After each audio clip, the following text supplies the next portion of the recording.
अस्सलाम वालेकुम। आप देख रहे हैं थिंक टैंक यूट्यूब चैनल और मैं हूं इकबाल शाह। आज हम आपको बताएंगे कि यूटिलिटी स्टोर को बंद कर दिया गया है और तकरीबन 10 से 11 हज़ार मुलाजमीन नौकरियों से फारिग हो गए।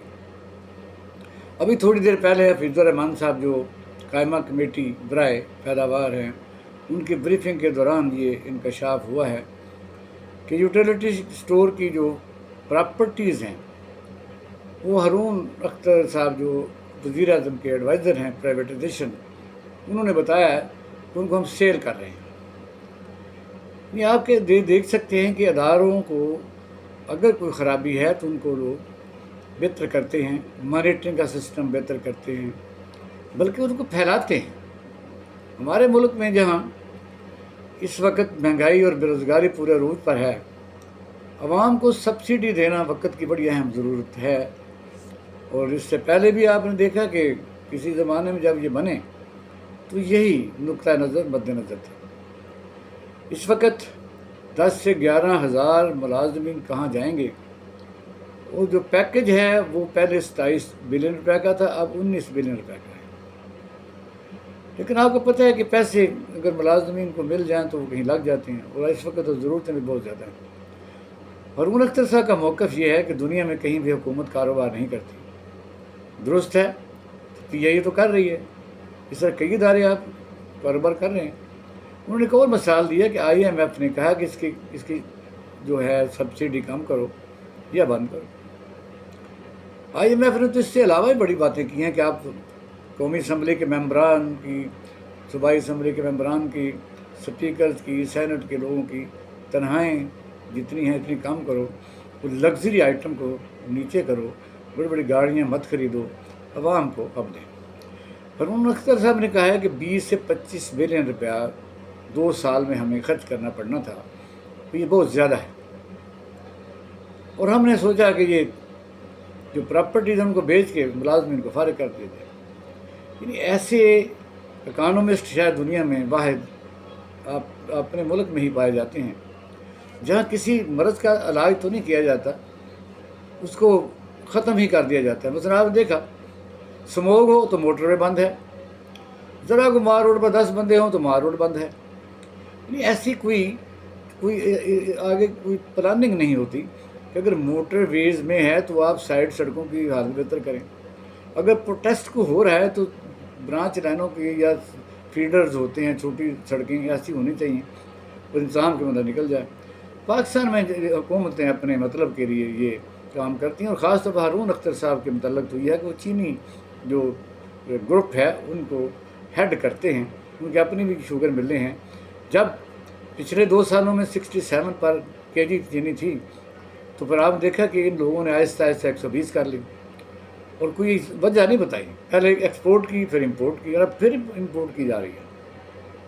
वजह पाकिस्तानी कौम को 423 बिलियन रुपए का गंदम में टीका लगा, 300 अरब रुपए का चीनी में टीका लगा, 20-25 बिलियन रुपए अगर सब्सिडी दी भी जाती है या दी जाती रही है तो ज़ाहिर है लोगों को सब्सिडी देना हुकूमत का ही काम है। यानी सोशल वेलफेयर स्टेट का काम तो यही है कि आप कोई काम ऐसा करें कि आम आदमी जो बेचारा महंगाई से पिसा हुआ है उसको कोई फ़र्क पड़े।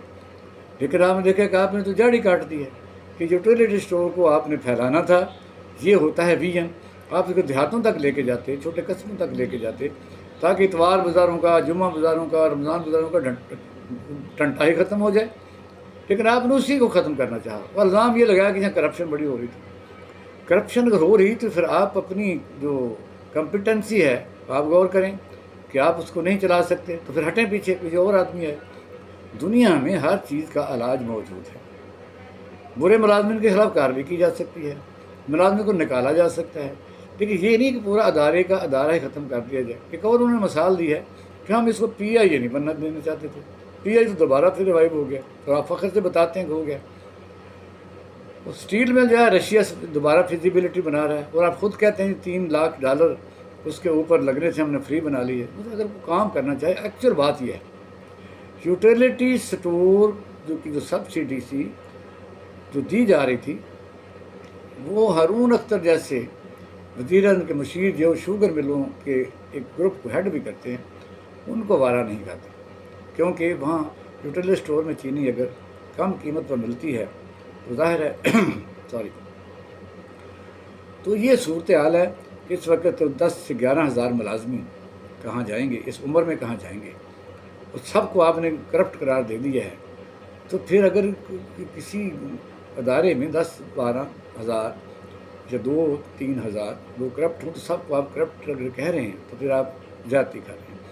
اگر قومی اسمبلی میں کوئی ایک ایم ایل اے کرپٹ ہے تو ساری اسمبلی کو ہم کرپٹ نہیں کہہ سکتے، اگر ایک منسٹر کرپٹ ہے تو ساری کابینہ کو ہم کرپٹ نہیں کہہ سکتے، اور اگر سینٹ میں 2-4 بندے کرپٹ ہیں تو ہم سب کرپٹ نہیں کہہ سکتے۔ وفاقی وزیر ہیں کون پوچھ سکتا ہے، لیکن آپ دیکھیں پاکستانی قوم کو اس وقت اس قسم کے بڑے بڑے لوگ جن کو عوامی مسائل کا ذرا بارہ دراک نہیں ہے، وہ ایک عوامی ایک سہولت کو بھی ختم انہوں نے کر دیا ہے، اور پھر یہ بتایا کہ پراپرٹیز کو ہم بیچ رہے ہیں۔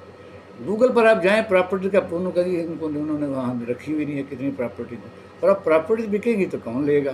وہ ایک علیحدہ اسکینڈل کیا ہونا ہے، بس جس کو مرضی ہے وہ لے لے گا، اور وہ ٹرانسپیرنسی کو کون کرے گا؟ ٹرانسپیرنسی انٹرنیشنل اس میں گھسے گی تو اس کو دینے پڑ جائیں گے۔ پاکستان کے ان لوگوں کو جن کے پاس بڑے وسائل ہیں، پاکستانی قوم کو تھوڑا سا خیال رکھنا چاہیے۔ اب تو پانی میرا خیال ہے کہ ناک سے بھی اوپر چلا گیا ہے، اب کہتے ہیں کہ بچا تو کچھ نہیں ہے، غریبوں کے لیے کوئی رعایت کوئی سہولت آپ دینا ہی نہیں چاہتے۔ وجہ یہ جو کام آپ کر رہے ہیں کہ بڑی زیادتی ہے پاکستانی قوم کے ساتھ، اگر کوئی کرپشن ہو رہی ہے تو یو آر دا رسپانسیبل، آپ ختم نہیں کر سکتے تو پھر آپ اس قابل نہیں ہیں۔ اداروں کو ختم دنیا میں کوئی نہیں کرتا، آپ کو اس مسئلے میں سمجھتا ہوں دوبارہ جلدی ریوزٹ کرنا چاہیے، لیکن آپ نے تو کہہ دیا ہم نے بند کر دی۔ قائمہ کمیٹی کے حفیظ الرحمان صاحب نے پوچھا کہ آپ کے منسٹر نے کہا تھا ہم بند نہیں کر رہے، ان کو وہ اسمبلی میں کہا ہوگا۔ تو یہ ہے ناظرین آپ کے لیے آج کے لیے کہ یہ ہو رہا ہے پاکستان میں کہ جو طاقتور ہیں وہ اپنی مرضی کے فیصلے کر رہے ہیں، اسے عوام کے مسائل کا کوئی لینا دینا نہیں ہے۔ یوٹیلیٹی اسٹور کو دیہات تک پھیلانا چاہیے تھا، مانیٹرنگ کرنی چاہیے تھی۔ آج کل تو آئی ٹی کا زمانہ ہے، شناختی کارڈوں کو چیک کیا جا سکتا ہے کون کتنی چینی لے کے جا رہا ہے اور کتنی دفعہ لے کے جا رہا ہے، اتنا بڑا کام نہیں ہے۔ تو اپنا خیال رکھیے گا۔ پاکستان زندہ باد۔